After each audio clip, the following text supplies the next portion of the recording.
Hi, folks. This is Mountain Man coming to you from parts unknown. I hope everyone's doing well tonight. I am once again simulcasting on Rumble and Utizzle, and I hope you all are having a wonderful evening. Ha ha! I didn't know what to put on my thumbnail. Remember my dad's old saying, "Let that dog come to you." I didn't think that would fit too well. What does Trump always say? Let's see what happens. Oh, I thought about putting that up there too. Let's see what happens. That didn't work out. And a couple other things which we'll talk about here in a little bit.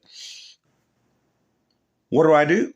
When people are getting settled in, I play a few videos, give people time to get a little cup of coffee or a cold brouhaha or maybe gin and tonic. I haven't said that one yet, so maybe that's the ticket. I don't know. But then we'll be like butter and get on a roll. It was an illegal investigation. It was started illegally. Everything about it was crooked. Every single thing about it. There were dirty cops. These were bad people. You look at McCabe and Comey, and you look at Lisa and Peter Strzok. These were bad people. And this was an attempted coup. This was an attempted takedown of a president. And we beat them. We beat them. So the Mueller report, when they talk about obstruction, we fight back. And you know why we fight back? Because I knew how illegal this whole thing was. It was a scam. And what I'm most interested in, is getting started. Hopefully the Attorney General, he mentioned it yesterday, he's doing a great job, getting started on going back to the origins of exactly where this all started. Because this was an illegal witch hunt, and everybody knew it, and they knew it too, and they got caught. And what they did was treason. What they did was terrible. What they did was against our Constitution and everything we stand for. So hopefully that will happen. There is a hunger for that to happen in this country like I have never seen before, including all of the millions of people that voted for me. What they did was disgraceful. There's never been anything like it in the history of our country. Thank you.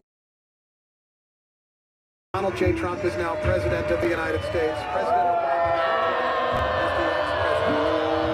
And Mr. Trump, for the moment, steps away for the inaugural address. What a great honor to be able to introduce for the first time ever anywhere the 45th President of the United States of America, Donald. Tap on the shoulder. You adjust the microphone as you talk. Joe got $3.5 million from Russia, and it came through Putin because he was very friendly with the former mayor of Moscow, and it was the mayor of Moscow's wife. And you got $3.5 million. Your family got $3.5 million. And, you know, someday you're going to have to explain, why did you get 3.5? I never got any money from Russia. I don't get money from Russia.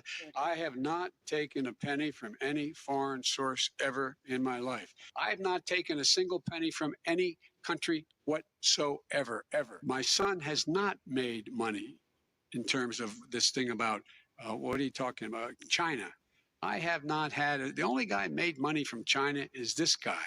He's the only one. No.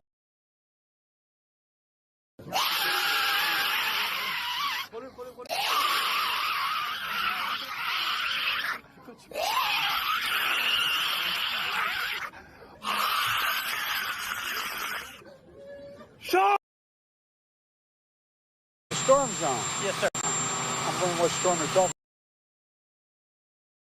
They have unsuccessfully tried to take down the wrong person. He's absolutely going to come back with full vengeance the next time around. Now think about what 4 years of a retribution presidency might look like. Our Constitution really does give President tremendous power to destroy. This will be something we could never have imagined. Now the gloves are off. Some of Trump's close political allies told him they are working on figuring identities of the FBI and DOJ staff and forming lists.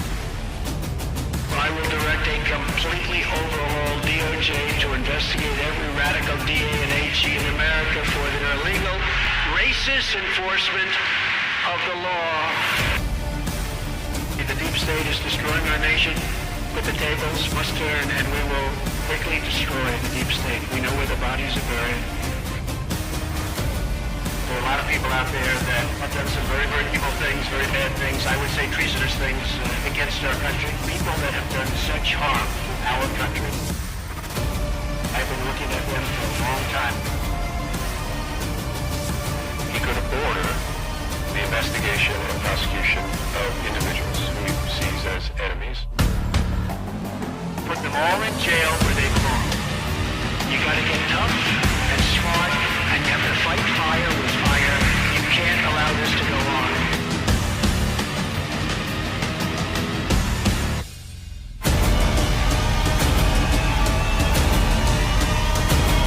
And I will be the one to clean it up. I am your retribution. We will take care of it.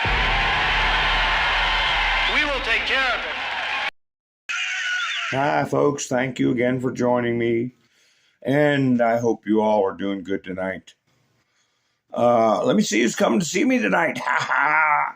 I see a lot of people rolling. Rubber Toes here. Darla's here. Sissy's here. Elva. Robin. Rain. Wayne. Yeah, give me a thumbs up, Wayne. Everybody, if you haven't done it yet, Todd, make sure you give me a thumbs up. Rebecca, you too. Ha ha. Randy. Adriana.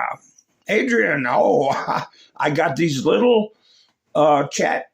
The print is about half the size it used to be. I guess that's the way it's going to be from now on. I might have to double up on my spectacles. I don't know. We'll see how it goes. Araceli is here. Angela is here. Nice to see you all.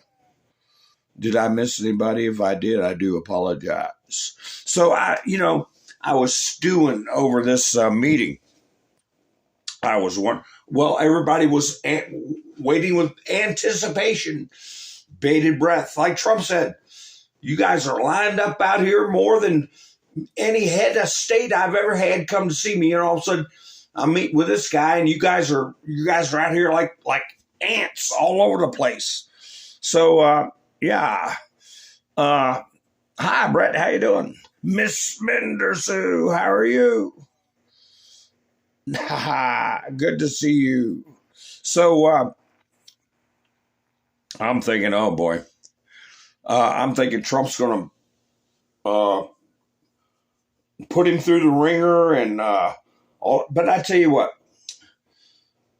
Trump did the right thing. As usual. Why? Because he's in the catbird seat. Junior's talking all big, putting out disparaging remarks about Trump, writing checks his little narrow rear end can't cash. Then he wins.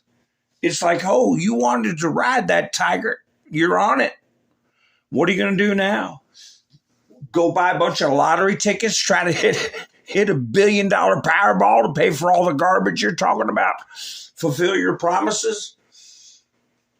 And who do you have to answer to? The man you've been disparaging. So what does he do right when it sinks into his skull that he is actually going to have to take on? How many employees do they have? 300,000? I know it's 35,000 cops. And this guy, he hadn't even run a hummus stand, and now he's going to be mayor of New York. So what are you going to do? I was going to put all the other things I said earlier in the at the beginning of the broadcast, beside catbird seat, I was going to put come to Papa. So I didn't put that up there either. I said catbird seat. And why did I say catbird seat? most country people know what catbird seat means, or people of our generation, but the catbird seat is a North American informal reference to a superior or advantageous position. We'll stay in the catbird seat. No, in other words, you're higher up. You got a good view of what's going on. Basically, Donald Trump's in control.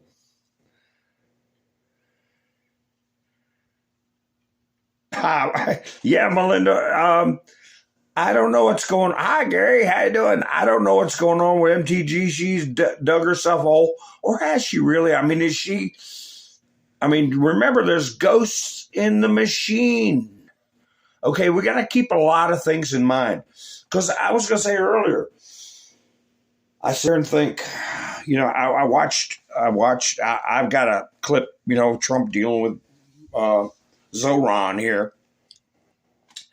And I put in my title, Artful Dodger, because he dodged questions about jailing Putin and arresting Netanyahu. He didn't even answer him. He just zipped right around him. And then about his comments about Trump being a fascist and a dictator. You know, he's just a little worm. You know, he's got to sit there and behave himself. And when Trump was, you know, being encouraging him, you know, like, you know, you really got a good opportunity here. He's let him know he's got a lot of responsibility. He's got a lot of eyes on him. And Trump said, we'll help you, you know, with the federal government will help. Well, I'm thinking, that first blush, I was saying, boy, we got New York. It's just infested with illegal aliens. We've got welfare abuse. We've got food stamp abuse. We've got people selling stuff on the street without a license, stolen property. Nobody does any damn thing about it. The place is a rat hole. And, you know, we can all sit around all night long, talk about all the crooked stuff that's gone under with Cuomo, Hochul, name it, de Blasio, you know, and I'm thinking, wow, you know, this kind of makes me mad. But I thought about it. Wait a minute. The old days, they got federal money and nobody cared. Nobody paid attention. All that PPE money, all the COVID money, all the food stamp money, all the housing money. It was just a hog trough. But now, he's got to come, Zoran's got to come hat in hand to Trump. And they're going to be watching it. They're going to be watching that money. It's a increased interest nationally over what's going on. Most people, me included, had no earthly idea the sums of money these people were dealing with. And now we do. So, and Trump is, hey, you got to perform, Junior. And Trump is putting himself in a position where they can't blame him. I'm rooting for you, kid. I hope you do well. I really want you to do good. It's like telling some little weenie boxer going out to Mike Tyson, go for it, kid. I know you can do it. I'm backing you 100%. Pow! So when he gets knocked on his rear end, well, he'll either sink or swim. And they can't blame Trump if he's giving them support, moral support. And if they give financial support, there's going to be accounting. And there's going to be people answering for just about every damn dime. So that's the way I look at it. Trump is, optics are important. He's showing the people that he's a reasonable person. He didn't have to dodge any questions.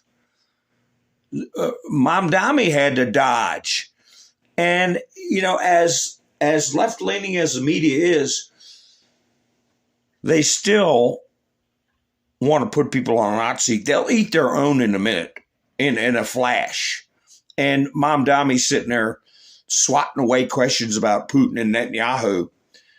And the base, I think the base is more upset that Mamdani had a cordial meeting with Trump, and this meeting did make Trump look good in the eyes of the the general population. But at the beginning, I was angry. I thought he was not being rough enough on this guy. But wait a minute. Now I see it's totally the wrong strategy how to deal with somebody like this. So, because Trump's got the power. Don't think that when the time comes that whoever it is, would be the first governor in history to ever get tossed out on their keister from their seat, because Lincoln did it. And figuratively, Eisenhower did it with Wallace. You know, so he's in control. And Zoran's the one that made promises. Zoran's on stage. He's the one that's got to perform. Trump's got other fish to fry. And Zoran, you better just make sure you don't end up in the pan, boy. So, yeah, I think Trump did real well. I haven't even gone into some of the stuff I've gotten. What was leading up to this?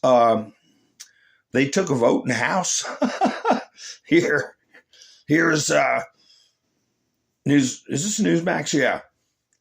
Here's Zoran. House passes resolution condemning socialism, with dozens of Democrats joining Republicans to cite its disastrous record around just hours before New York City Mayor-elect Zoran Mamdani meeting with President Trump. So I got a screenshot of the vote. Where is it? Here it is. So, let's all condemn socialism. You know, so what does Mamdani do? He said, I'm a democratic socialist. I'm saying, that's a lot better than saying you're a commie. But anyway, so here we got the resolution. 199 Republicans say yay. 29 voting. Okay, so we got to keep our eye on at least 20 of them. Democrats, 86 condemned it. Okay. 98 voted nay. 2 voted present. 27 didn't vote. So we got 127 that in one way or another did not reject socialism, denounce socialism. 127 on the Democrat side. We got 20 on the Republican side that we got to be leery of. And if truth be told, it's way more than that. They just rode that lightning bolt because they knew they better. But deep down in their hearts, they might, they're probably more socialist than anything else. But, and another thing came to me. I said, in my thumbnail, I said, Fetterman op? Is this a Fetterman op? Because we got to remember, I remember many things like taqiyya, which is a Muslim term that's okay to lie. Lying is the shield of faith. So Zoran coming in and laying it on thick to Donald Trump could all be just a lie, or a good part of it. I understand that. But also understand, we had Fetterman, which we were saying, he's a stone cold communist. His wife was a communist. His email wife or whatever what do they call it, internet wife or whatever. And oh God, this is terrible. And now look at what Fetterman's doing. Is Zoran going to be another Fetterman, or is he practicing the shield of faith? It doesn't matter, Zoran, because you're not going to get away with anything if you try it. Okay. Because Trump is what? He's in the catbird seat. So public optics, if you sit here and go after this guy and berate him and bring up the vote in the House that your programs are denounced and going to be failure. When he fails, he can say, well, everybody was against me, because that's what the commies always say. Oh, it didn't work that time because it wasn't done right. Or it's not working in Cuba because of America doing whatever. They always got an excuse. No excuses now, Zoran. Trump wants you to succeed. But he also wants you to follow the law. So anyway, Outlandish, how you doing? Jerry, nice to see you. Bill's here. Nice to see you. Who else is coming in? So, Araceli agrees with me. So you all see which way I think this ball is bouncing. I mean, he's in there. If you do anything but, you're going to be perceived. You're going to confirm what a lot of people are out here trying to drum up. They're saying you're a hostile, you're unreasonable, you're a dictator, you're a fascist, you're this and that, and his failures are because of Trump. No. So you get more flies with honey, right? And that's what's going on with this operation, I believe. Oh, here's something that popped up I want to put up on the screen. Because, this isn't the only game in town. This isn't the only show going on. This isn't the only plate that Donald Trump has got spinning on the end of a stick. General Mike Flynn put up free Tina Peters. There must be an election security investigation going on within the federal government somewhere that Tina can assist with. He's probably right. Colonel Cotton, this was in reference to Colonel Conrad Reynolds, put up, Tina Peters was just thrown into solitary confinement in her prison the day after she filed a complaint about a teacher who was verbally abusive. A teacher, or do you mean, maybe you meant guard, I don't know. Tina is sick, and now they're punishing her more due to her filing a complaint. She was strip searched multiple times. I'm sure they're abusing her psychologically. So, and Trump has made more than one call for her to be released immediately. So we've got that going on. And I found a clip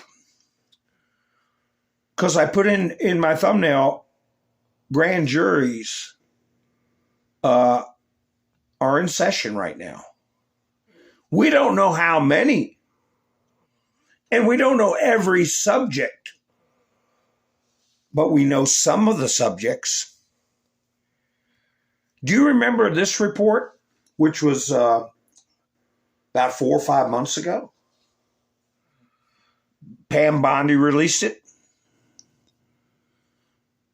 Remember the timeline.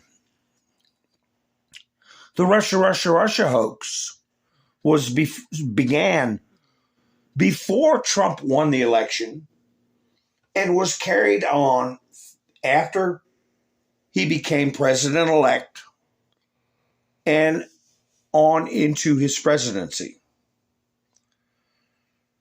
After he became president-elect, Admiral Rogers came unannounced on a, might as well say, secret mission to let the president-elect know that Trump Towers was bugged. So, Pam Bondi released emails concerning Admiral Rogers communicating with Brennan and Clapper, where they were trying to get Admiral Rogers to play along with this setting up of Donald Trump. And I'll play this clip so y'all can refresh your memories. And I think we'll be seeing Admiral Rogers testifying before a tribunal over this. Chris, good afternoon. Declassified by the Office of the Director of National Intelligence yesterday and released publicly just moments ago is an exchange of emails initiated by Michael S. Rogers, the four-star admiral, now retired, who headed the National Security Agency in the second Obama term. Rogers wrote to his boss, then Director of National Intelligence James Clapper, in late December of 2016 to say that he, the admiral, had just returned from overseas travel and had received an update on, quote, our efforts to produce a joint product related to Russian attribution and intent for the DNC DCCC hacks. I know that this activity is on a fast track, Rogers wrote, to put together a product that can be provided to the president. I asked my team if they'd had sufficient access to the underlying intelligence and sufficient time to review that intelligence. On both points, Rogers said, my team raised concerns. My folks aren't fully comfortable saying they've had enough time to review all of the intelligence, to be absolutely confident in their assessments, he wrote. I'm not saying that we disagree substantively, but I do want to make sure that when we are asked in the future whether we can absolutely stand behind the paper, that we don't have any reason to hesitate because of the process. If the intent is to create an integrated product, Rogers said, that is CIA, FBI, NSA jointly authored, that we can all defend, we need a process that allows us all to be comfortable. And I'm concerned we are not there yet. If NSA is intended to be a co-author of this product, Rogers said also, I personally expect to see even the most sensitive evidence related to the conclusion. If your intent is to create a CIA-only or CIA FBI authored product, then Rogers concluded, I will stand down on these concerns. On that email, Admiral Rogers CC'd FBI Director James Comey, seen at screen left, and CIA Director John Brennan, seen at screen right, flanking the DNI, James Clapper, seated in the middle, for their joint congressional testimony 10 months before this email in February of 2016. Director Clapper took a little over 12 hours to reply to Admiral Rogers, and when he did, he addressed Brennan and Comey as well, suggesting they too, during those 12 hours, privately expressed views similar to those of Rogers. Clapper began, Mike, John, Jim, understand your concern. It is essential that we, CIA, NSA, FBI, ODNI, be on the same page, Clapper wrote, and we're all supportive of the report, in the highest tradition of that's our story and we're sticking to it. Quote, that's our story and we're sticking to it. Admiral Rogers was using diplomatic speak, bureaucrat speak for saying, this isn't the way we normally play ball, and this is serious, and we can't get on board with this little bit of crap you've put up. And they still pressed to have. Now, who was Admiral Rogers representing? The NSA, okay, National Security Agency. So anyway, I'll let the report finish up, because he says at the end that there's a grand jury been convened. And all these characters you see, Clapper, Brennan, Comey. This business with Comey is just one of his problems. One of his problems that he's dealing with right now. quote unquote. This evening, Clapper continued, CIA has provided to the National Intelligence Council the complete draft generated by the ad hoc fusion cell. We will facilitate as much mutual transparency as possible as we complete the report, but time, Clapper warned, is not negotiable. We may have to compromise on our normal modalities, since we must do this on such a compressed timetable. This, Clapper concluded, is one project that has to be a team sport. Jim. This latest declassification by Director Tulsi Gabbard's office comes after she referred these matters to the Justice Department for additional investigation. And Attorney General Pam Bondi then directed the impanelment of a federal grand jury in Florida for that purpose. Chris. There you go, folks. Remember, these grand juries take a lot of time. And we could have indictments pop out any day. Any day. Because something like this is going to take months as far as grand jury goes.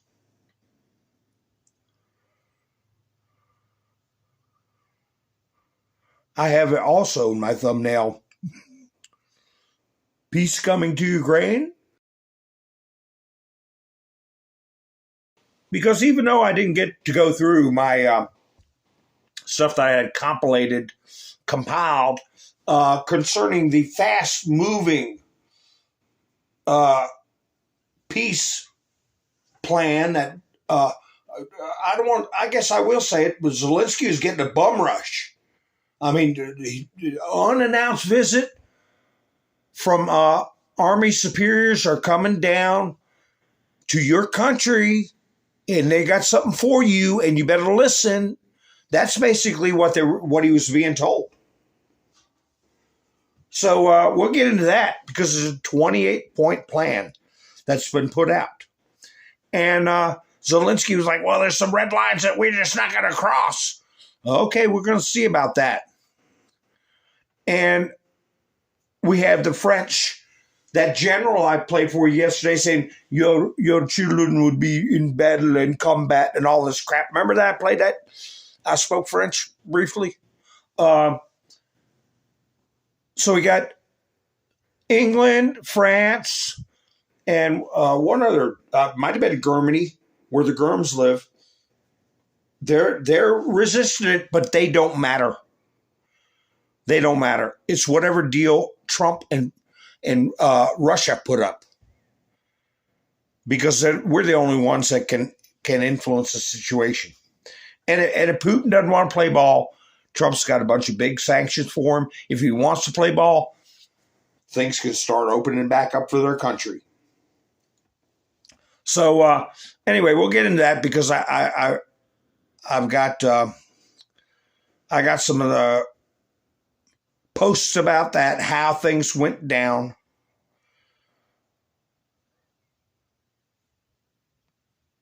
Let's see. Is this Jesse Waters again? Yeah, I think this is. Let me see. Yeah, let me go ahead and play this. Alert, big Fox News alert. What's it about? What could it be about? Fox News alert. The Supreme Court just cleared the way for Trump to deport illegals even faster. The High Court ruled that Trump can use the Alien Enemies Act to send Venezuelan gangbangers to a mega prison in El Salvador. This is a huge ruling in Trump's favor and a major win for the country after, as you know, D.C. Judge James Boasberg ordered a stop to the deportations. So this is pretty significant. These deportations, Caroline, can... I'm going to interrupt you real quick because Boasberg was on the FISA court, and if he was involved with these shenanigans with Clinton and Brennan and Clapper, his name might be in that grand jury. Okay?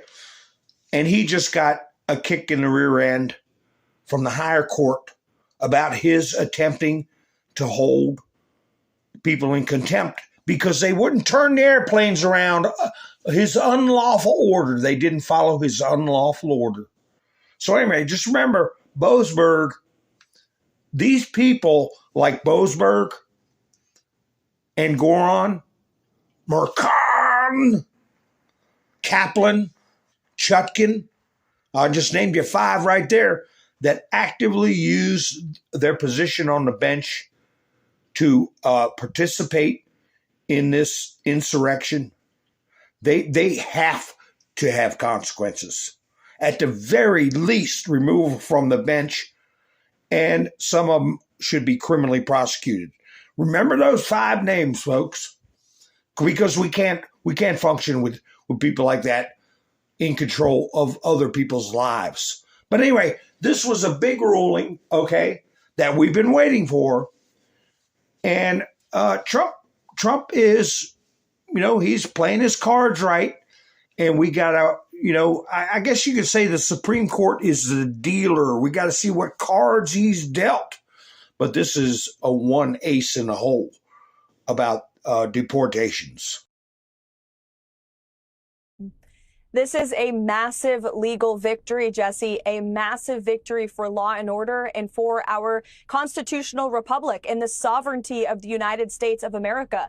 We called on the Supreme Court to rein in these activist judges like Judge Boasberg, who was completely out of line in trying to say that the president didn't have the executive authority to deport foreign terrorists off of our soil. We have always maintained the position at the White House that the president was well within his constitutional authority to do so. And this decision proves that President Trump and our administration have always been right from the beginning. He will continue to utilize the Alien Enemies Act to remove foreign terrorists and Tren de Aragua members, vicious gang members from American communities. And because of this ruling, the United States of America is a much safer place. Our team will get to work tomorrow to deport these heinous, violent foreign terrorists from our neighborhoods. And you had another couple critical wins in the court with regard to Doge. Tell us about those. That seems to be making progress. Yes, absolutely. There have been many wins that the mainstream media has failed to cover, particularly over the weekend. The Supreme Court also ruled that the president does, in fact, have the authority over federal funding, that he can dictate what funds can go out the door and what can't, so long as they are part of the executive branch. So we have always, again, maintained that every executive order the president has signed, every executive action that he has taken has been well within his executive authority. And Doge is doing a tremendous job at cutting back at the waste and the fraud and the abuse that have been ripping off American taxpayers, that have not been aligned with our interests here in our country. So we're going to continue the president's agenda. Again, he's well within his constitutional authority, and it's great to see the Supreme Court reining in these activist judges who are wearing robes but are acting as judicial activists, not as real judges and real arbiters of the law. All right. Lawyers wrong. I can't believe a lawyer would ever be wrong. It just amazes me. They think they're always right. I guess not this time. Sorry, Boasberg. We love you, but we're sorry. Caroline. I don't love him. What are you talking about, Jesse Waters? You love Boasberg? Yeah, we'll see if you love him when he's getting his frog walk. We'll see about that because, he's in it. He's in it elbow deep. He was involved in those FISA warrants. And he could probably wiggle out of that if it was just that. But his comments and his pursuit of a hostile pursuit of Trump's legal team and his rulings, it's going to show intent. He was just trying to destroy things. Let me see it. This is where I responded to some comments about something. What is this? Oh. Midas Trash Bale Network. Somebody in their community put up a post that said, your all's titles are misleading. They get people excited that for over and over again, something's really going to happen. Something's going to blow up. Trump has been obliterated and is devastated. And they're just clickbait titles, and I'm sick of it. Be more realistic with your titles. So I put in there, I said, it's because these people are fanatics who go to bed every night with a tempest raging in their little teapot heads. Very unhealthy. I doubt anybody got to read it. But that's what they are. And other people said, that get posted because you see they're getting thumbs ups. You don't see any thumbs up on mine, but they're in agreement. I agree wholeheartedly. Hyperbole is what MAGA and the others on the right employ. Critical thinking and veracity is what the left needs to continue doing. Good luck with that, Lindsay. You're not going to get it. These people are fanatics.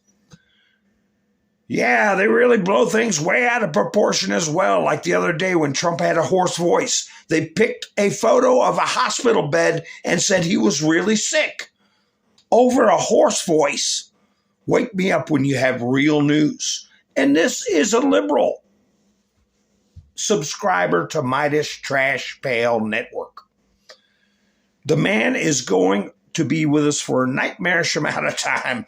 And this idea that Mr. Reaper is going to swoop in and save us is such nonsense. So on and on those comments went, that their hyperbole and exaggerations are wearing out their own audience. But I've talked about Midas Trash Pail Network for a long time. I think they are contributing to the Democrat Party, in my opinion. They should be counted alongside of donating to Democrat Party. It's I think it's a campaign finance violation. The whole channel, Midas Trash Pail Network, along with ABC, NBC, all MSNBC, all these other ones, they're nothing but an arm of the. I won't say Democrat Party. They're an arm of the liberal Marxists that are trying to infiltrate this country. Representative Eric Swalwell enters the race for California governor, joining a crowded field of candidates running to succeed the term-limited Gavin Newsom in 2026 with no clear front runner in sight. I got another screenshot of him where he's trying to change his image.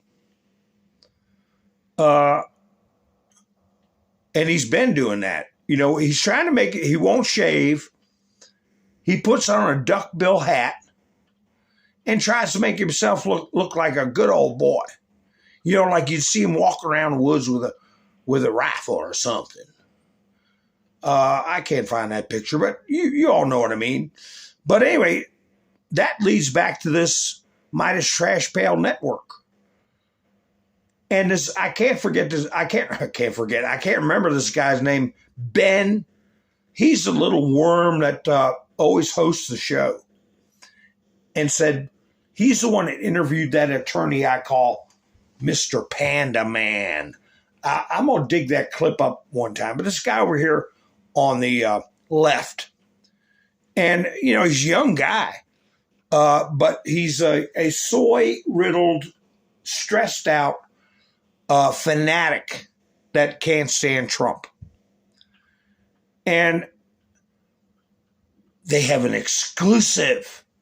Hey, how is this not a campaign contribution?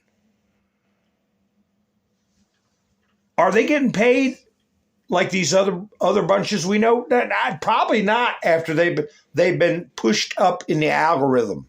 But anyway, this is nothing but a campaign commercial for Eric Swalwell. Member Eric Swalwell, you just made a big announcement on Jimmy Kimmel. This right here is the exclusive digital announcement on YouTube and throughout the Midas Touch platforms. Tell us about the big announcement. That's right, Ben. I am running to be California's next governor. I'm excited to do it. Our state, I love our state. We're the greatest country in the world. And that's why I hate seeing Californians being chased through the fields they work in by ICE agents, having troops in our streets, having our cancer research funding yanked away from us when people need hope. Our state right now, it needs a fighter, a protector, somebody who will bring costs down. I've done all of that. I've been a city councilman in my hometown of Dublin, a prosecutor in Oakland, and in the U.S. Congress for the last 13 years, particularly taking on Donald Trump, helping to lead the impeachment against him and still have the surviving lawsuit against him. I'm ready to be that fighter protector. I'm ready to be that champion to bring prices down, and just really excited to take this on.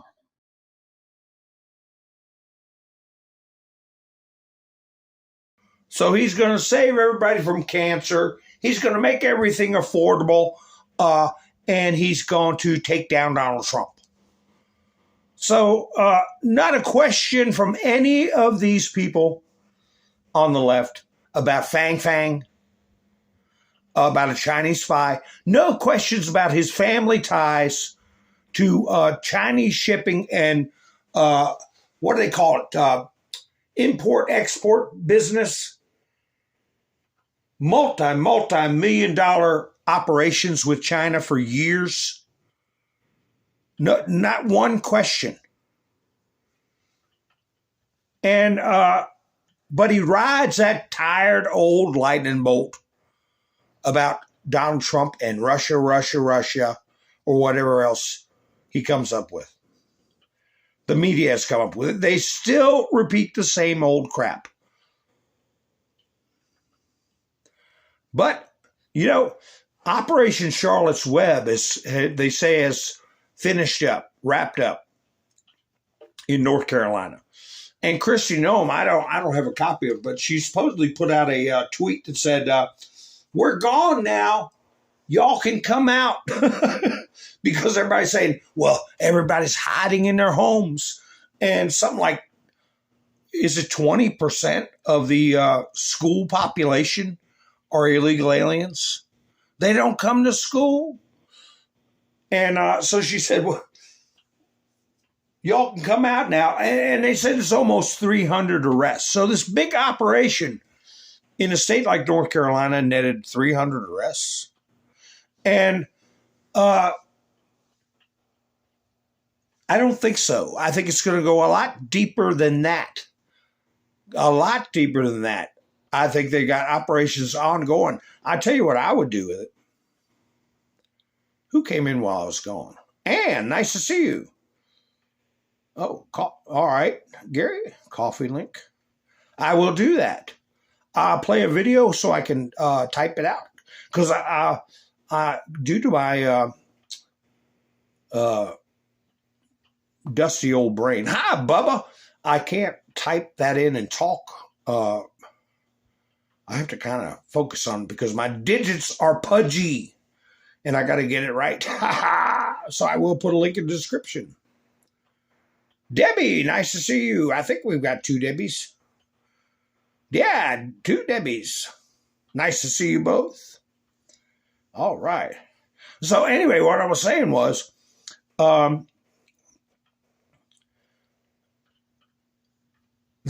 that was just laying the foundation for continued operations in North Carolina. So they come in with the regular uniforms with big, tall letters that say ICE on the back. And they have their, they going after these dangerous people, you know, people with warrants, people with felonies, people with violent convictions, you know, and they come in with a lot of hardware. So they said, okay, we're going to do Operation Charlotte's Web. But you know what? They're doing a lot of groundwork too. They're going to send more, they're going to keep more officers in there, and they're not going to all be in camouflage, flak jackets, combat boots. You know, I would have uniforms like closer to black in color with a regular policeman, as air quotes, policeman outfit, you know, more black than blue, and have a button-down shirt with pockets and long sleeve and slacks, and like a regular police officer, but with an ICE badge. And I'm sure that's what they're going to do, and go around and do operations where you don't end up with all these freaks blowing whistles, screaming, and blocking vehicles. They're getting a lot of groundwork done to target people that just should not be in this flipping country. So anyway, Michigan couple harbored hundreds of undocumented workers. Look what, I didn't get a chance to copy this video over, but I got the description. Couple accused of employing nearly 250 undocumented workers. Moises Orduna Rios, 36, and Raquel Ordunda Rios, 30, of Plymouth. Oh, they're from Plymouth, yeah. Are charged with conspiracy, transporting, and harboring unauthorized aliens for commercial advantage or private financial gain. They had a landscaping company that did, I heard, the amount of $75 million, okay, in gross receipts. That's why they had a picture of that money up there. Conspiracy to bring in, harbor, and transport unauthorized aliens. These are all felonies. Employment of at least 10 unauthorized aliens within a 12-month period. So they're looking at a long time in jail, and they're going to lose their home. They're going to lose that money, whatever they got left of that $75 million. And they're going to spend time in jail. And, you know, this report didn't say anything about it, but it sounds to me like they could be subject for deportation too. Okay? Get the hell out of our country. How about that? So, I'm going to play this video to Trump so I can type in the, Trump put this up. And I guess it's to, you know, settle people down about the, being worried about Zoran Mamdani, and to, you know, buck people up as to what the American dream is. Okay? I'll go ahead and play it for you. Dream isn't a headline. It's not a handout or a hashtag. It's a porch light left on, a flag out front. It's what you earn through hard work and what you're free to build when your leaders put you first. I've never forgotten that. From day one, I fought for the American worker. To protect our homes, our families, we built a strong economy. So every American could plant roots, not just the privileged few, the Sunday dinners, the backyard ball games, the pride of owning a piece of this incredible nation. That's what we're fighting to protect. That's the spirit we're bringing back. And behind it all, you've got great partners, Fannie Mae and Freddie Mac, helping families turn hard work into home ownership, helping Americans turn dreams into something lasting, something truly their own. Fannie Mae and Freddie Mac, keepers of the American dream. All right. So, yeah, I put a link in the description for Buy Me a Coffee. I appreciate people helping me out on Buy Me a Coffee. Norm was the last one to go by there. And Miss Menderson, I can't forget Miss Menderson. And Wayne and Mike and Bev, Aaron, Roland, stopped by this week. This is the third week. We're ending the third week of November. Isn't that something? Christmas will be here before you know it. So I think Trump put that out about the American dream and about Fannie Mae and Freddie Mac. You know, during this meeting with Zoran Mamdani, he's got it under control. We don't know. Maybe Mamdani might be a plant. Remember, Trump is very familiar with Middle Eastern culture, and he's done business with people in the Middle East, and he has just done a historic peace agreement, the Abraham Accords. He knows what he's dealing with.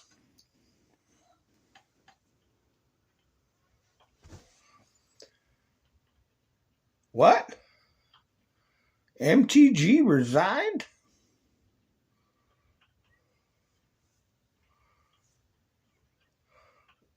Felix, is that for real? Linda. So what does she have to hide? Well, I don't know. I haven't heard that yet. You know, stuff comes out when I'm going live, you know. I don't always, you know, a lot of times Trump will put out stuff at midnight, 11 o'clock at night, or other people will post stuff. But it's what are we going to go into the weekend talking about? The news cycle has already come and gone.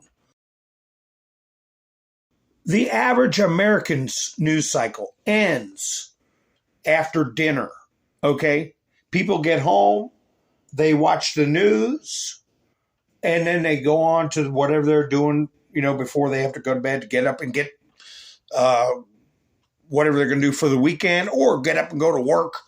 So the big story for the weekend was that Donald Trump did not do anything dictatorial, fascist, mean, hostile with Zohran Mamdani. He pledged support for the people of New York and for America. And he expects that Zohran will do the same. Oh, Todd said she released a video.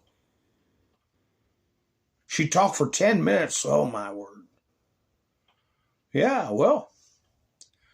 Laura Loomer has been on Marjorie Taylor Greene like, where is that one post she put up? She talked to Trump yesterday. Where is it? Laura Loomer did. And she said, Donald Trump said he had to borrow my, oh, this isn't it. Let me find it. I've got so much stuff that I didn't get to go over. He had to borrow my nickname. Laura Loomer said that was my nickname for Marjorie Taylor Greene. Wait a minute.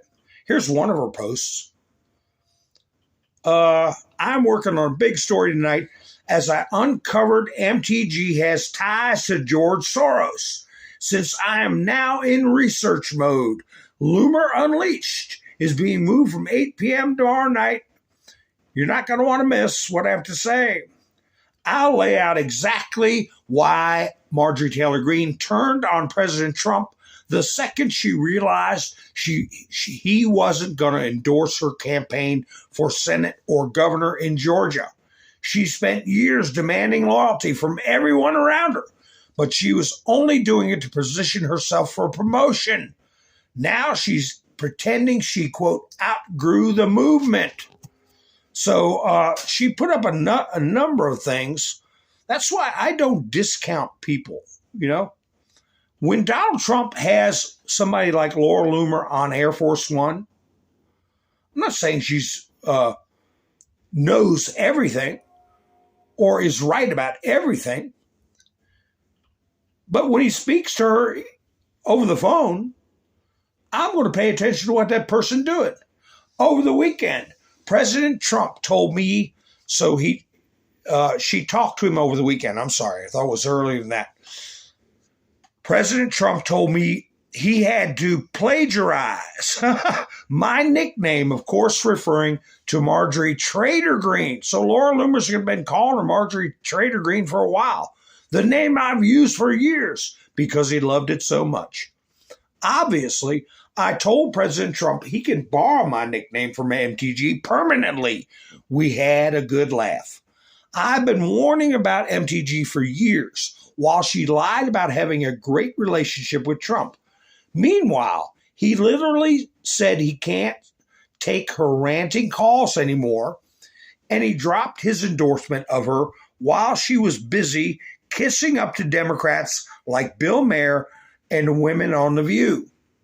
Trump didn't turn on her.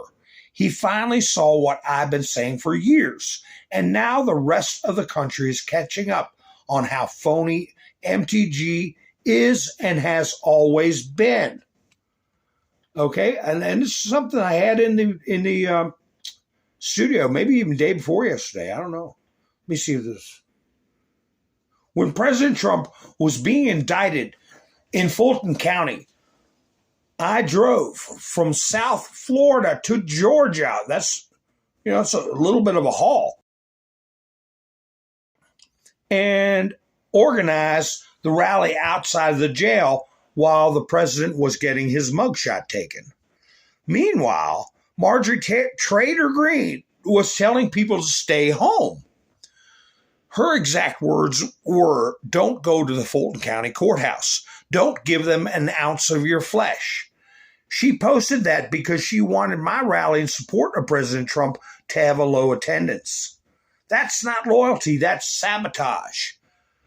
Then, when she saw how big the crowd was and how much coverage I generated in support of President Trump. She rushed to the jail for her photo op and pretended she'd been leading the rally the entire time. She even plagiarized my line about voting for Trump from jail if it came to that. This tells you exactly who Marjorie is and why people need to stop falling for her act. And she's been going on about this. This is just a couple of screenshots I got because she said she spoke on the phone with Donald Trump. And I give that weight. So the Soros thing is interesting. But then again, I keep in my mind that Marjorie Taylor Greene could be a plant. To find out more about the Soros operation, I don't know. We shall see. It'll all come out in the wash. But, Laura Loomer is the type of personality, where she gets her teeth in something or makes a judgment or decision. She's a little harder to get to see that there might be some ghosts in the machine or games being played. Which, you need people like that. So, anyway, whatever Marjorie's got to say, whatever. By your deeds, so shall ye be known, Marjorie. Hi, Andrew. How you doing?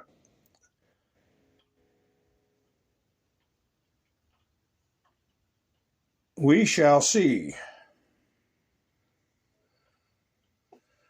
Ilhan Omar. I don't know. I don't think. Insider trading. Yeah.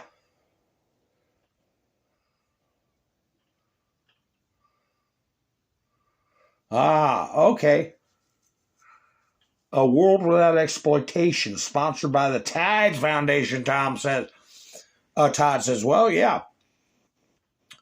I don't know why she resigned. And what is she going to do? Is it because of whatever Loomer's putting out? I just saw the statement that she was going to do a show about Marjorie Taylor Greene's ties with George Soros. So I didn't watch it. I figure it'll all come out soon enough. Speaking of which, let's watch Donald Trump in the catbird seat with Zoran Mamdani. I had two shorter clips. Let me see. I got two short clips. Oh, did they upload? Doesn't look like it. Huh. Well, that's odd. Well, I'll just go ahead and play this one. Oh, okay. Here's one. Here's a shorter one. Right here. Let me start with this one. She's kind of hard to hear, but she, I don't know who she is, but she kind of plops it right out there about, I think this is where she's saying, either it's about arresting Putin or calling Trump a fascist or maybe all the above. I don't know. She went right after it. Wait a minute. Cut my mic off. Asked overwhelmingly to condemn socialism, including with 86 Democrats, all of House Dem leadership, and the minority leader, Hakeem Jeffries, despite his endorsement of you. What's your reaction to that? I have to be honest with you, I focused very little on resolutions. Frankly, I've been focusing... Socialism. I understand. I think the focus is on the work at hand. I can tell you I am someone who is a democratic socialist. I've been very open about that. And I know there might be differences about ideology, but the place of agreement is the work that needs to be done to make New York City affordable. That's what I look forward to. And I want to clarify your answer to Stephen Nelson. He asked about your comment calling the president a fascist. And your answer was, both President Trump and I have been clear about our positions and our views. Are you affirming that you think President Trump is a fascist? I've spoken about... That's okay. You can just say yes. Okay. All right. Okay. Yeah. It's easier. It's easier than explaining it. I don't mind.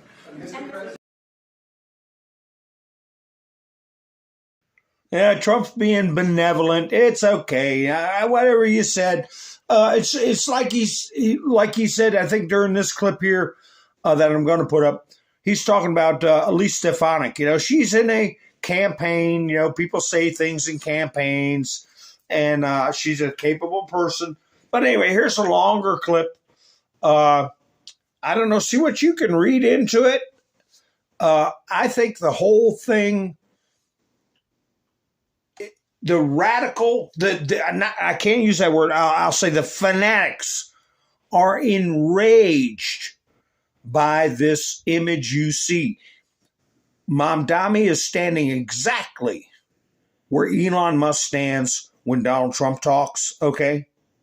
And remember how they gave Donald Trump hell because he met with Putin and didn't start a fist fight? So they're going to be the same way with Mamdani. Why did you go there and treat Trump with respect and be nice to Trump? You know, his base is, his fanatical base is peeing their pants over this. But anyway, the whole thing is unifying, depending on Mamdani's actions, behaviors, okay? It's totally up to him now. Being the mayor of New York City is a big deal. Absolutely. I always said, you know, one of the things I would love to be someday is the mayor of New York City. Being the mayor of New York, and especially now, because I think you're at really a turning point, one way or the other. It can go great, or it can go in a different direction. And I think you really have a chance to make it great. I appreciate it. Mr. President, you say you love New York City. Mr. Mamdani, does New York City love President Trump? New York City loves a future that is affordable. And I can tell you that there were more New Yorkers who voted for President Trump in the most recent presidential election because of that focus on cost of living. And I'm looking forward to working together to deliver on that affordability agenda. I got a lot of votes. One more. Go ahead. One or two more. Go ahead. I tell you, the press has eaten this thing up. You know, I've had a lot of meetings with the heads of major countries. Nobody cared. This meeting, that you people have gone crazy. You know, outside you have hundreds of people waiting. This is just a small little group. For some reason, the press has found this to be a very interesting meeting. The biggest people in the world, they come over from countries nobody cares. But they did care about this meeting, and it was a great meeting. Go ahead. Yeah, Mr. President, I was going to ask you exactly that. Why do you think there's so much more, so much excitement around this than in some form? Because I think he's different. All right? I think he's different, and that can be in a very positive way, but I think he's different than, your typical guy, runs, wins, becomes mayor maybe, and nothing exciting. Because he has a chance to really do something great for New York. New York is at a very critical point. And he does need the help of the federal government to really succeed, and we're going to be helping him. But he's different than, your average candidate. He came out of nowhere. I said he has a great campaign manager standing over there. He came out of nowhere. Would you start off at 1 or 2? And then I watched. I said, who is this guy? He was at 1, then he was at 3, then he was at 5, then he was at 9. Then he went up to 17. I said, that's getting a little bit interesting, right? And then all of a sudden he wins a primary that nobody expected he was going to win. It's a great tribute. I mean, it's an amazing thing that he did. And I'll just add one thing to what the president said. Is one thing I also appreciated is in our meeting to appreciate a portrait of FDR. And the incredible work that was done with the New Deal, and also in thinking about what it can look like when the federal government and New York City government work together to deliver on affordability. It can be transformative. We have a great portrait of FDR that I found in the vaults that was missing for years. I found it, and I put it up. He's a Democrat, to the best of my knowledge. He's a Democrat. And when the mayor saw that portrait, he said, sir, do you mind if I have a picture taken by that portrait? It's an amazing portrait. I hope the picture comes out good. But it's an amazing portrait in the cabinet room. So he's a big fan of the New Deal, I guess, and of FDR. Yes, ma'am. Thank you, Mr. President. You said that you both spoke about crime. Yeah. There are many police officers set to come off the rolls at the end of this year in New York City. Are you going to allow those police to be replaced with police officers, actual cops? And are you going to require that that happens? Would there be some consequence? Well, I hope it happens, but again, that's going to be ultimately the mayor's decision. What's your answer? Is that I look forward to delivering public safety with the NYPD, and I've said over the course of our campaign that we have the number of police officers today. They are the ones that's budgeted about 35,000 headcount. And I think the key thing is that we have to make it easier for police to focus on police work, not ask them to respond to 200,000 mental health calls a year. So is that a reduction from what you're at right now? Are you committing to maintaining the same level? I've committed over the course of the campaign to maintain the 35,000. That's the headcount that we had through the campaign. And not replace them with caseworkers, social work? No, I've said that's the headcount that we want. What we need to do is make sure they can focus on serious crime. And he just retained a great police commissioner, I believe, right? Yes, we did, Commissioner Fish. If the newspapers are correct. That one they're correct about. He retained, I think, somebody that is she's a good friend of some of the people in my family, of Ivanka, and they say she's really good, really competent, and he just retained her, so that's a good sign. So one of many things he said there, he's keeping the police force at, what is it, 35,000 on the police force. So he's smothered some of his own rhetoric and promises that a lot of these fanatics read into it. There ain't going to be free rent, and it's dawning on him. There isn't going to be a defund the police, and it's dawning on him.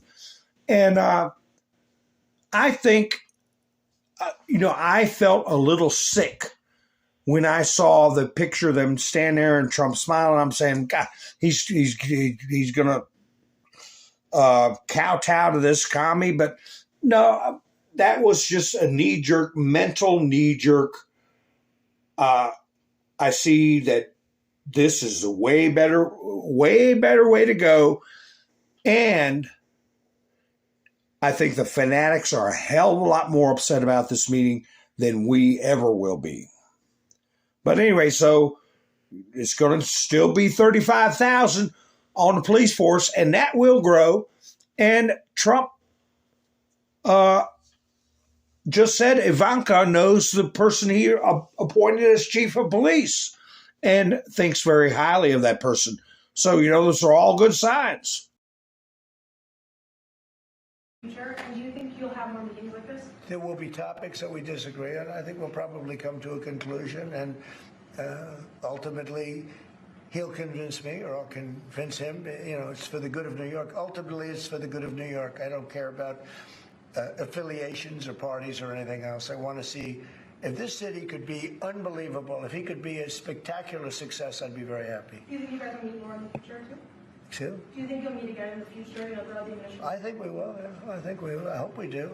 I enjoyed the meeting. We had a great meeting. Please. Mr. President, Republican Elise Stefanik has campaigned multiple times by calling Zohran Mamdani a jihadist. Do you think you're standing next to a jihadist right now in the Oval Office? No, I don't, but she's out there campaigning, and you say things sometimes in a campaign. Isn't that sort of... She's a very capable person, but you really have to ask her about that. But no, I don't particularly. I think I met with I met with a man who's a very rational person. I met with a man who really wants to see New York be great again, and I can say again, because New York was great. When I came down to Washington initially, the city was so hot. It was doing great. We were having some telltale signs of problems. We had a mayor that was not doing a great job, but still, it was moving along. And it went bad. It really went, pretty bad. And I think it's been at lower points, but it went pretty bad. I think he can bring it back. Now, the question is, will he bring it back all the way? Will he bring it back greater than ever before, which is, I guarantee, that's his wish. I think he wants to make it greater than ever before. And if he can, we'll be out there cheering. I'll be cheering for him. Okay? Thank you very much, everybody. Yeah, he's standing there. Jewish safety, and I look forward to rooting out anti-Semitism across the 5 boroughs and protecting. Did you hear what he said at the end? I'm sorry, I cut my mic on. But he said, we're going to be looking to wipe out anti-Semitism across the 5 boroughs. That was the last thing that Mamdani said. Trump proves that he's open-minded and reasonable. And I tell you that this, in hindsight, this meeting that people were watching with bated breath, more news organizations gathered than any head of state from a foreign country. More Americans probably watched this meeting than any other meeting, except maybe with that soccer player. But and Trump came out with excellent optics, and people's perceptions of him, even after that the dust up with the seditionist video that was put out the other day, and Trump's response. We'll get into that too. But I want to tell you all something else I cogitated on was, you see in the background, well, Mamdani's blocking it, but let me get him out of the way. You'll see in the background a large bronze statue. Who is that back there? That bronze statue? George Washington. Hi, Pappy. How you doing? And I was looking at some of these comments. I agree that it's like a lion playing with a mouse. And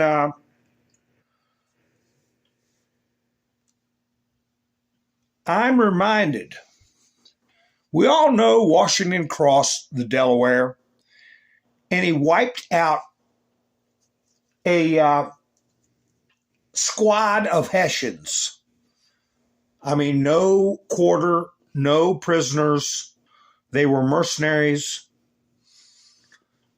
But when you look at George Washington, his campaign during the Revolutionary War, he had Lafayette was his aide-de-camp, and from France. He dealt with a lot of people that were not American citizens that came to join the fight. One very famous person was Baron von Steuben. How many of you all have heard of Baron von Steuben? Baron von Steuben joined the Continental Army at the advice of reference. He was referred by Benjamin Franklin, and he was a Prussian. When he left the Prussian army, he was a captain. And he served as Frederick the Great's aide-de-camp. And Benjamin Franklin was very impressed with Baron von Steuben, and he sent him to Congress and to Washington with a letter of recommendation. But he fibbed. He said that von Steuben was a lieutenant general, and he wasn't really a lieutenant general. But chalk it up to a misunderstanding. I don't know. But anyway, he was high up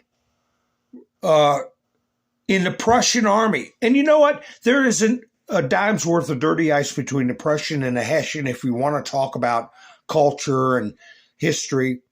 Okay? I'm talking about Mamdani being a Muslim. Doesn't mean he could be a von Steuben, a Baron von Steuben of the Mohammedans. I don't know. But von Steuben trained the Continental Army. And, you can watch some videos on him and learn a little bit about him, but it's generally recognized that we'd have had a hell of a time trying to win that Revolutionary War if we didn't have Baron von Steuben training the troops. And he did it at a time when they were literally starving at Valley Forge in a terrible shape. But I'm bringing this up because you got George Washington in the background. He worked with French and German assistants high up in his Continental Army and achieved a victory over the most powerful military in the world at the time, which was Britain. So just keep that in mind. And yes, I saw a comment, I think might have been Todd said it. He learned English real good for only been here 7 years. Has he been cultivated by the ghosts in the machine? Is he actually a plant? Patriots installed. Remember that in the Q drops? Entrusted positions. So that's what this could be.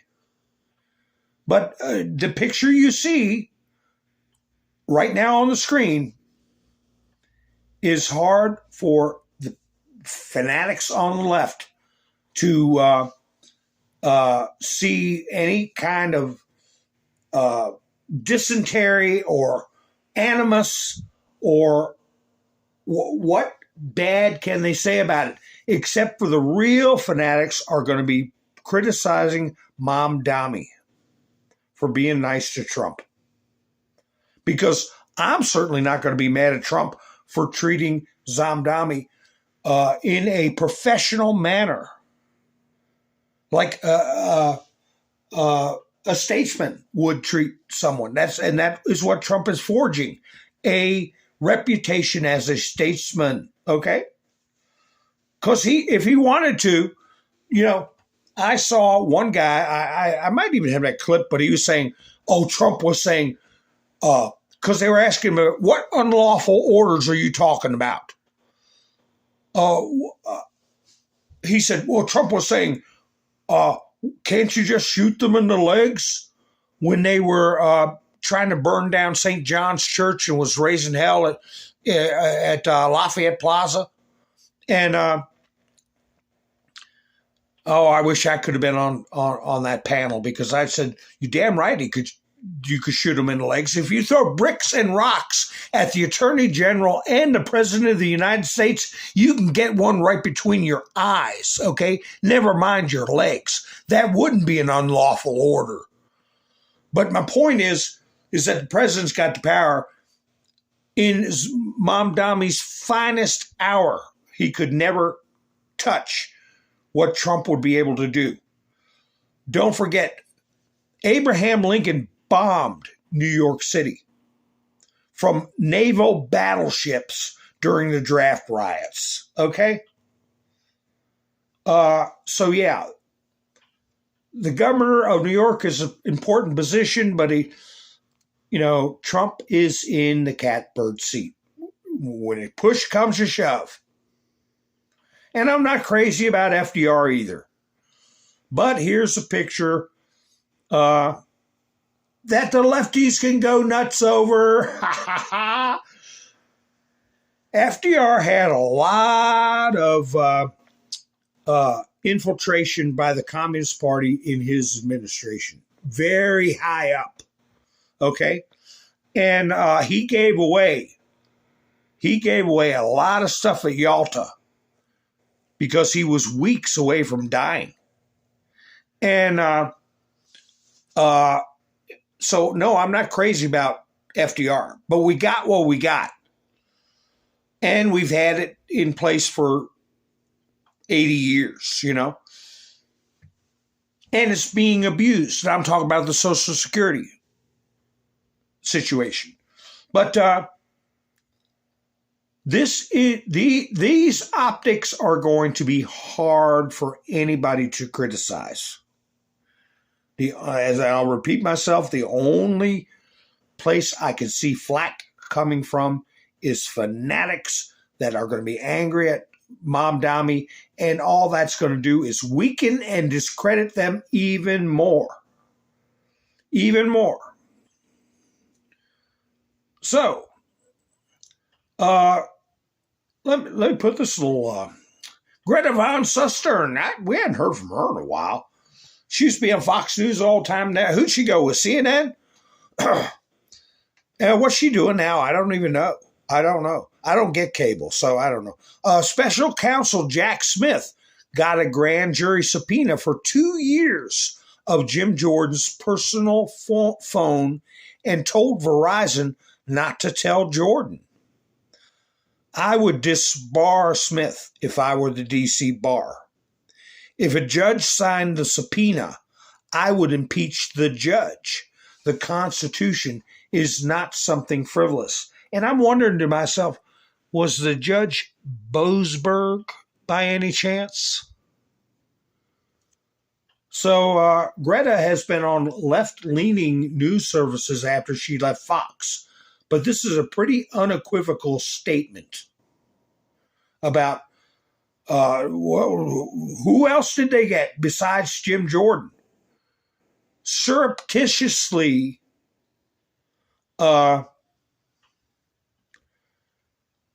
digging around, spying. Shannon Bream. Oh, here we go again. Another lefty judge. Breaking. Texas officially files emergency petition with SCOTUS over redrawn congressional maps. Panel of judges shut down the maps.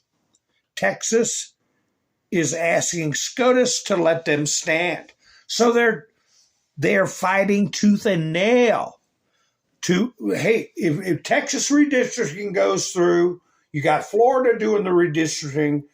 Trump has sounded a clarion call about Indiana.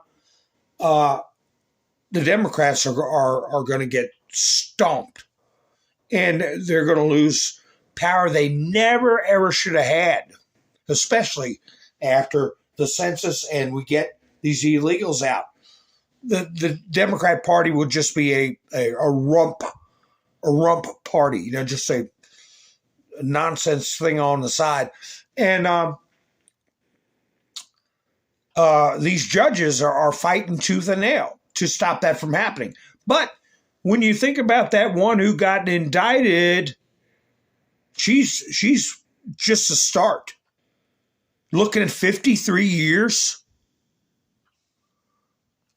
And she's going to have to resign or be like Bob Menendez, in the jailhouse. You can't serve. And I know Marjorie Taylor Greene said she resigned, but I'm sure her seat is safe red. It's a safe red seat. Hi, Graybeard. How you doing? Who else did I miss? Somebody else came in. Sparky. Somebody else came in. I didn't get a chance. Pappy Two Bears is here. Well, if I missed anybody, I'm sorry. I apologize. But anyway. Oh, don't forget, folks, that every day, every week, they're coming up with this kind of crap here. Look at this poor person here. Oh, my God. A polar vortex disruption is on the way. Oh, you mean winter? I saw a black woolly bear. How many of you all in the chats have heard about black woolly bear? My mom told me many, many years ago, you see a black woolly bear, we're going to have a hard winter. We're going to get a lot of snow. And you remember stuff like that. And so I saw one about, I guess it's about 3 weeks to a month ago. I saw a black woolly bear. And I remembered what Mom told me. We're going to have a snowy winter. But anyway, high above the North Pole, in a slice of atmosphere rarely noticed and even less understood, a transformation is underway. This is CNN reporting. This is supposed to be news. It's like they're writing a damn suspense novel. Over the next 10 days, changes in the stratosphere will upend weather patterns and set the stage for a cold, snowy December across parts of the northern hemisphere. It will mean a dramatic swing in the weather for the parts of the U.S., and it could begin the week of Thanksgiving. Dun, dun, dun.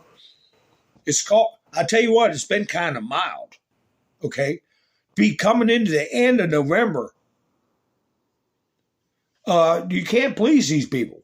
And everything, every little change like that, they've got to act like the flipping world's coming to an end. What's this picture of? Is this, oh, this is, here's an example. Here's a creepo Comey. I think Comey is going to serve the rest of his life in prison. He's going to be kind of like Bob Mueller. In a facility where, he's confined, whether it's, he got dementia or something like that. But I don't think so. I think he's going to be branded for what he is, a criminal.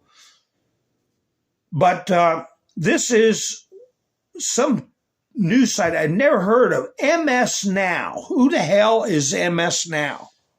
Is that MSNBC's new moniker? Is that MSNBC's new moniker? I'm seeing if any of you all heard the same thing about black woolly bears. If you all heard the same old saying, she's on Newsmax now. Greta Van Slyke. I knew somebody that knew her when she was a kid.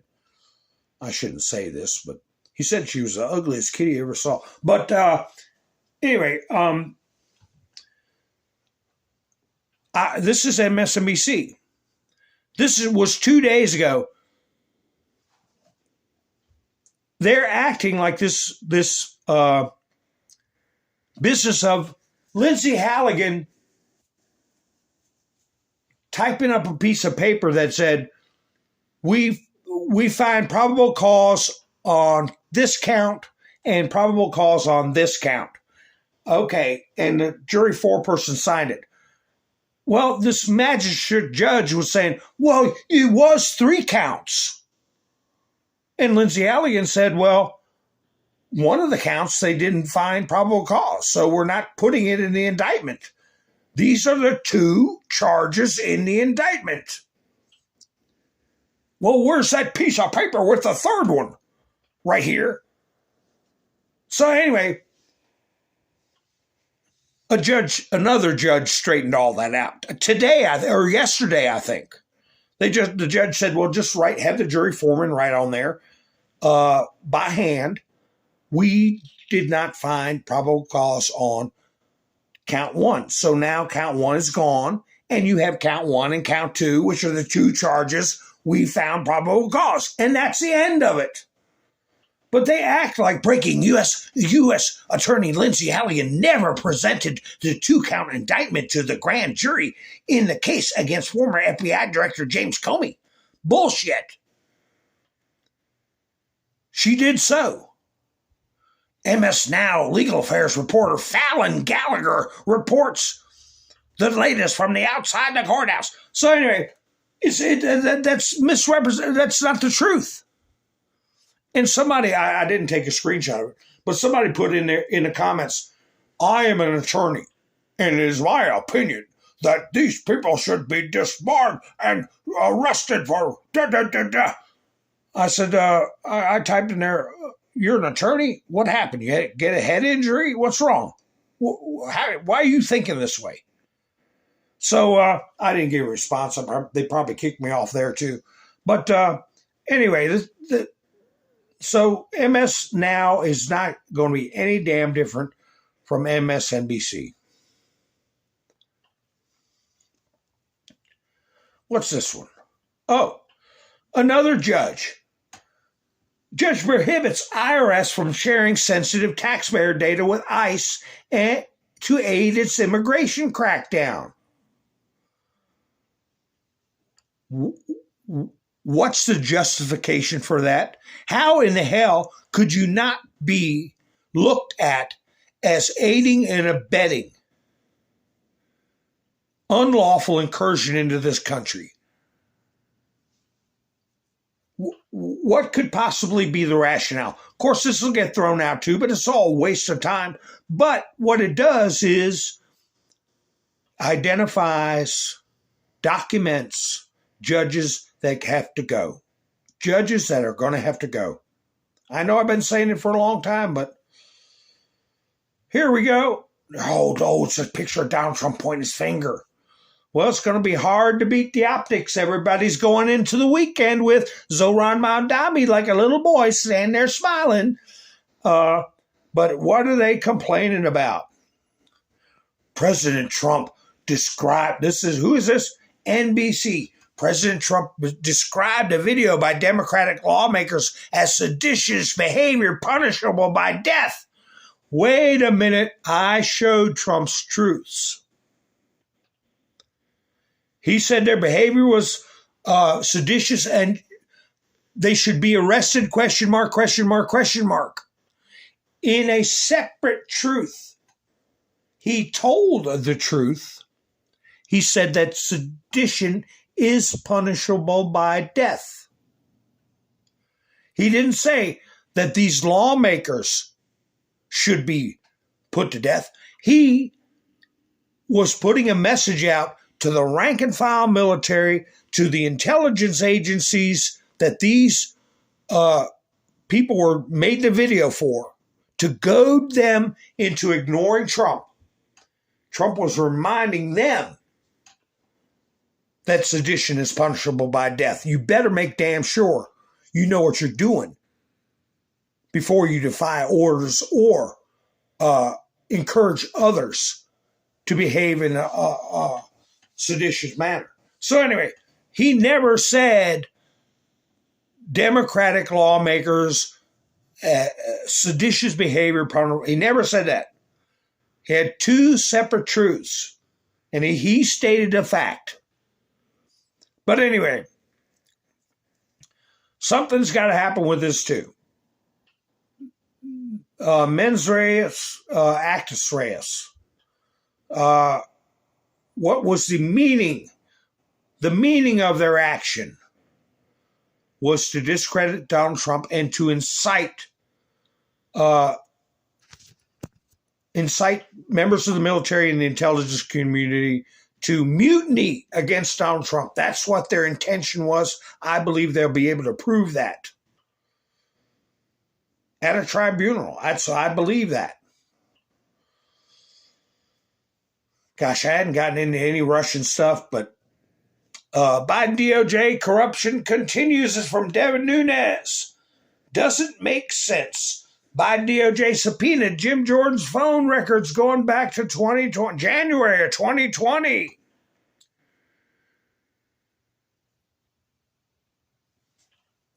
And the reason I put that up is because I think Jim Jordan is going to be more involved. I think he's going to he might be a prosecutor when this stuff comes out. All right, what's this one? Here's a video. Oh. I got this from my archives. They're freaking out over peace in Ukraine. Why? The books are going to get audited, okay? And these labs are going to be looked at.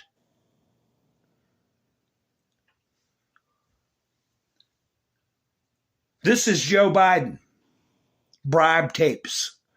Just to remind people, this was after Trump won the election, before he took office, while the operation was in full steam ahead against Trump to frame him and spy on him that Abra Rogers helped uncover. While that was going on, this is Joe Biden trying to organize a cover-up with the former president of Ukraine, Poroshenko, and if you catch it, he also threatens him. Get Privat Bank to get things squared away. It would be best for your physical safety. I'm paraphrasing. I'll play it for you right now. Overdrive to clean up loose ends. November 16, 2016, 2 weeks after Donald Trump's victory, Joe Biden is on the phone with Poroshenko. His voice tenser now than before.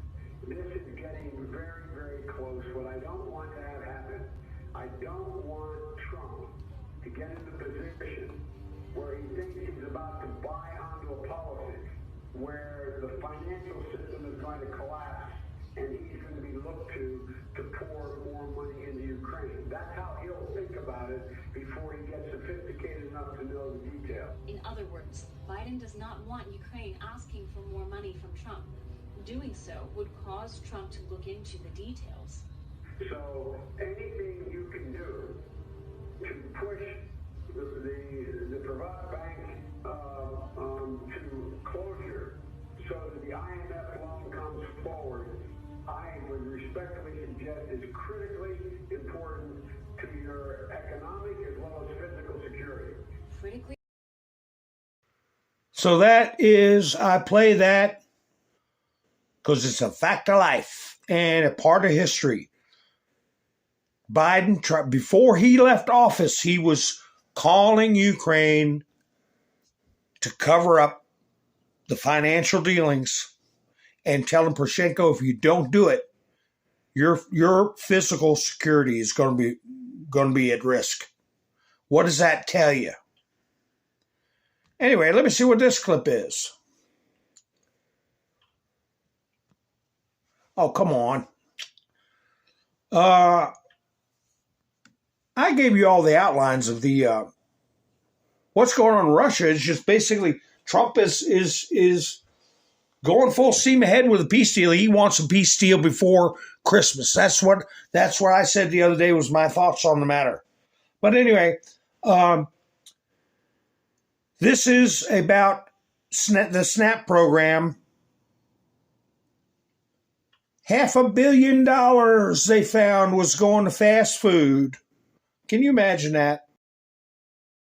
What we have found is that within the SNAP program, there is a way for certain states to apply for programs that allow those SNAP dollars to go to fast food restaurants. There are currently 9 states that allow that. And what we have found is in just the last 2 years, taxpayer dollars going into SNAP, those SNAP dollars of the amount of $524 million was spent on fast food. We know that we have health issues across the board here in the United States of America. Those SNAP dollars, and I'll remind everybody that the N in SNAP stands for nutrition, should not be going to fast food.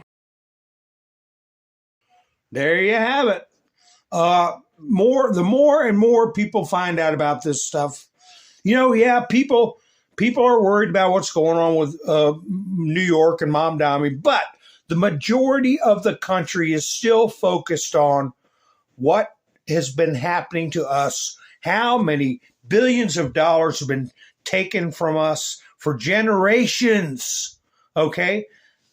Decades of abuse that'll be coming to an end very soon. Hi, darling, timing is everything. Optics are important. Remember that. So, anyway, I should be going live Sunday night. I got a nice young lady here. Like I'm saying, the American people, the average American is focused on the quality of life they have. Do you have a bunch of illegal aliens running around committing crimes? Do you have a bunch of people that shouldn't be in this country eating lobster tails and going to McDonald's and Burger King while you're at work? That's what most Americans are thinking about. Why the hell can't I buy a home? So I'll close out with this nice young lady talking about Charlotte, North Carolina, shutting down the Charlotte's Web operation. But I will repeat, that was the heavy-duty part of the operation where they're going and getting very dangerous people. And I think I know they're going to continue with operations in North Carolina and other hotspots. So anyway, folks, I want to thank everybody that helped me on Buy Me a Coffee. I have a link in the description if you appreciate my efforts. And I also put it in the chats earlier this evening. If you want to scroll up, you will see my link in the chats to Buy Me a Coffee. And once again, I want to thank you all for spending your precious time with me. And if you're subscribed and hit the notification bell, you'll know when I go live, okay? So I hope you all enjoy this video. I'll be seeing you soon. This is Mountain Man, over and out. So I keep seeing all of these videos out of Charlotte, North Carolina about how the city has practically shut down because ICE came to town. And I see all of these videos about all of these job sites that are practically empty because none of the workers showed up, and stores that are empty because none of the customers showed up, and how 15% of public school children didn't come to school the next day because they're afraid of being deported. That's 1 in 6 kids, by the way. And I think all these stories are supposed to make me feel really bad. Like, look at all of these people that are being affected by the Trump administration's immigration crackdown. Like, yeah, look at all these people. Look at all of these children of people who shouldn't even be in this country, who are being educated in taxpayer-funded American schools with resources that could be going to American children while our math and literacy rates go through the floor. Look at all of these jobs that could be going to Americans, but all of benefiting from practically slave labor. Look at how massive and pervasive this problem has become because you had presidents like Joe Biden just letting people in a tidal wave, and now we got to figure out how to untangle this ball of yarn. Yeah, look at all of these people. That's kind of the point.